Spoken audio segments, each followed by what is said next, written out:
Hello friend, मैं अभिषेक शर्मा आपका technical classes में स्वागत कर रहा हूं। और आज अपन यहाँ पे बात कर रहे हैं अपनी जो आईसी इंजन की सीरीज़ चल रही है उसी की। एनके के थ्रू अपन को आईसी इंजन को कंप्लीट करना है, तो उसी वही सीरीज़ को अपन कंटिन्यू कर रहे हैं। ये उसी सीरीज़ का एक और पार्ट है, तो वहाँ पे देख लेते हैं अपन क्या है। जैसे क्वेश्चन नंबर 10 यूनिट 1। तो यहाँ पे अपन को देखना है कि क्या करना है इस क्वेश्चन के अंदर कि what are the main constituents of the emissions from SI engine. Write down the limits of the emission as per the Indian standards. What are the emission standards in India as well as in the world? Explain in the details. तो ये question है, question 2016 में भी आया है, 2013 में भी आया है। तो यहाँ पे क्वेश्चन देखना है कि कॉन्स्टिट्यूएंट्स क्या होते हैं एक एसआई इंजन के अंदर। सो यहाँ पे आते हैं कि main constituents of the emission from SI engine. तो यहाँ पे बात कर रहे हैं engine the different constituents which are the exhausted from the SI engine are given below. तो कौन कौन से कॉन्स्टिट्यूएंट्स होते हैं जब एग्जॉस्ट करते हैं अपन किसके द्वारा एसआई इंजन के, तो नीचे दिए गए हैं। सबसे पहले हाइड्रोकार्बन्स हो गए, आपके कार्बन मोनोऑक्साइड हो गई, आपका ऑक्साइड्स ऑफ द नाइट्रोजन या फिर नाइट्रोजन ऑक्साइड्स भी बोल सकते हैं अपन उसको। और उसके बाद अगर अपन बात करेंगे तो लेड एमिशन, और आगे उन्होंने 4 ही दिए हैं, इससे ज़्यादा नहीं दिए। तो सबसे पहले आपको बताया कि हाइड्रोकार्बन्स होते क्या हैं कि जितने भी अपने फ्यूल्स होते हैं तो वो आपके हाइड्रोकार्बन से ही मिलके बने होते हैं। तो यहाँ पे देखते हैं हाइड्रोकार्बन एमिशंस में क्या होता है। तो this emissions amount of the hydrocarbons due to the incomplete combustion, मतलब कि जब आप कंबशन करते हो इंजन के अंदर तो वो प्रॉपरली हो नहीं पाता है, कुछ ना कुछ एमिशंस इनकम्प्लीट रह जाता है। Is closely related to design of the variables such as the induction system and the combustion chambers design. Number 2, the operation variable such as the air fuel ratio, speed, load, mode of the operation such as the idling, running of the accelerating. Follows factor affects the hydrocarbons emission. कौन कौन से factors हैं जो आपके affect करते हैं। जैसे कि अगर बात करें surface volume ratio, surface volume ratio का मतलब क्या होता है कि फॉर एग्जांपल, क्योंकि अपन यहाँ पे एसआई इंजन की बात कर रहे हैं तो यहाँ पे क्या आएगा, एयर और फ्यूल का मिक्सचर अंदर की तरफ जाएगा कार्बोरेटर के थ्रू। तो यहाँ पे क्या होता है कि जो सरफेस होती है और वॉल्यूम होता है उसके अमाउंट में जो आपका वॉल्यूम है वो अंदर जाता है, पर ड्यू टू द डिटोनेशन या नॉकिंग की वजह से कुछ ना कुछ फ्यूल अमाउंट ऑफ द वहाँ पे रह जाता है। आगे वॉल क्वेंचिंग का मतलब आप लोगों ने सबने मटेरियल साइंस के अंदर क्वेंचिंग पढ़ा होगा। क्वेंचिंग क्या होता है, तो सेम टाइम पे वॉल क्वेंचिंग में क्या होता है, जो टेम्परेचर डिफरेंसेस रहते हैं लाइक द टेम्परेचर जैसे स्टार्ट होगा तो बॉडी का टेम्परेचर अपने आप ही बढ़ना शुरू होता है, जो कि इंजन की बॉल होती है। तो वहाँ पे क्या होता है कि कुछ ना कुछ जो अनवन फ्यूल एक मिक्सचर रहता है वो उसकी बॉल के आसपास ही रह जाता है। तो this is a ball quenching. तो इनकम्प्लीट कंबशन जो अपन पहले बता चुके हैं। स्पार्क प्लग टाइमिंग के कभी कभी क्या होता है कि प्रॉपर टाइमिंग पे स्पार्क प्लग नहीं इग्निशन दे पाता, मतलब स्पार्क नहीं दे पाता है, जिसकी वजह से तो जो उसकी टाइमिंग होती है वॉल क्रैंक टाइमिंग होती है उसमें थोड़ा सा अंतर आ जाता है, जिसकी वजह से हाइड्रोकार्बन्स की वजह से वहाँ पे अनबर्न फ्यूल रह जाता है। कंप्रेशन रेशियो जैसे अपन बोलते हैं कि एग्जैक्ट अमाउंट में आपका सीआई और एसआई के इंजन के अंदर जो भी होता है कि एसआई इंजन के अंदर जो कंप्रेशन रेशियो रहता है 4 to 8 के बीच में डिफ़र करता है। तो वो एक रेंज के बीच में क्या होता है कि वो चेंज कम ज़्यादा होता रहता है, तो उसकी वजह से भी ये इशू आना शुरू हो जाता है।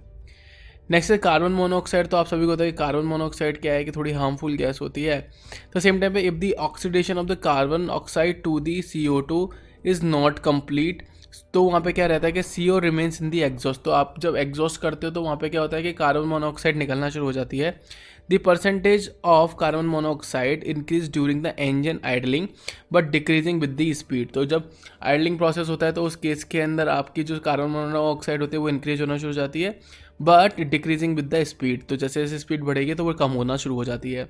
CO emissions are the lowest during the acceleration and steady speed. तो आप लोगों को पता ही है कि जब आपकी स्पीड बढ़ेगी, एक्सेलरेट करना स्टार्ट होगा, तो उस केस में वो सबसे ज़्यादा कम होगा, लोवेस्ट होगा। They are the however high during the idling and reach maximum during the deceleration. जैसे जैसे अपन उसके इंजन की स्पीड को कम करना शुरू करेंगे, उसको डी एक्सेलरेट करना शुरू करेंगे प्रॉपर कंडीशन पे, जैसे अपन बोलते हैं आइडियल कंडीशन पे अपन उसको चला रहे थे, उस केस के अंदर अपन का कार्बन मोनोऑक्साइड क्या होगा कि बढ़ना शुरू हो जाएगा। So next is the carbon oxide of nitrogen, या नाइट्रोजन ऑक्साइड भी बोलते हैं यहाँ पे, ऑक्साइड्स ऑफ द नाइट्रोजन या फिर नाइट्रोजन ऑक्साइड्स, क्योंकि वो NO2 बोलूँगा तो नाइट्रोजन ऑक्साइड होगा। तो यहाँ पे NOx लिखा है, तो NOx का मतलब ऑक्साइड्स ऑफ द नाइट्रोजन, मतलब बहुत सारी फॉर्म्स बनेंगी। Oxide of the nitrogen occurs mainly the forms of the NO, NO2 are the generally formed at the high temperature. जब भी इंजन के अंदर बहुत ज़्यादा हाई टेम्परेचर होगा तो ऐसी कुछ फॉर्म्स बनना स्टार्ट होंगी. The following factors affect the formation of the NOx, oxide of nitrogen. क्या? Number 1, air fuel ratio, RPM of the engine, या एंगल ऑफ द एडवांस. तो एयर फ्यूल रेशियो अपन पहले भी डिस्कस कर चुके हैं कि एयर फ्यूल रेशियो क्या होता है. आरपीएम ऑफ द इंजन अभी थोड़ी देर पहले ही बताया है. तो एंजन ऑफ द एडवांस की बात कर लेते हैं. The decreasing angle of the advance decreasing the appreciably formation of the NOx. It is also been observed that the NOx is increased with the increasing the manifold pressure, increase load compression ratio. कि जैसे बताया कि अगर मैं देखता हूँ कि angle of advance के अंदर अगर decreasing the angle of advance रहता है तो उस केस के अंदर आपका जो फॉर्मेशन है ऑक्साइड ऑफ द नाइट्रोजन्स वो कम होता जाता है. बट किस केस में वो बढ़ता है? इंक्रीजिंग द मैनीफोल्ड प्रेशर, यानी कि जो इंजन के अंदर जो प्रेशर होता है वो बढ़ता है, इंजन के ऊपर जो लोड लगाते हैं वो बढ़ता है, या फिर कंप्रेशन रेशियो बढ़ना स्टार्ट होता है तो उस केस के अंदर आपका NOx बढ़ता है. Next is the lead emission. The lead emission come only from the SI engine. In the fuel, lead is present as the lead tetraethyl or the tetramethyl to control the self-ignition tendency of the fuel. Air mixture that the responsible for the knock to improve the octane rating of the fuel. तो आपको पता होगा octane rating और cetane rating होती है. Cetane rating आपकी CI engine के अंदर होती है, यानी कि डीजल इंजन के अंदर आती है. ऑक्टेन रेटिंग आपकी SI इंजन के लिए आती है. तो यहाँ पे इन्होंने बताया कि लेड इमिशन क्या होता है कि जो लेड इमिशन है come only from the SI engine, क्योंकि ये खुद ब खुद फ्यूल के अंदर होता है. Lead is present in the tetraethyl और the tetramethyl to control the self ignition. मतलब अपने आप ये नहीं है कि टेम्परेचर बढ़े और फ्यूल अपने आप जल जाए, तो उसको कंट्रोल करने के लिए भी इसको लगाया जाता है. The tendency of the fuel air mixture is responsible for the knock. Major portion of the load that the enters the engine is emitted from the exhaust, which forms very small particles of the oxide and the oxyhalides in the atmosphere. आगे आ जाते हैं. एक second.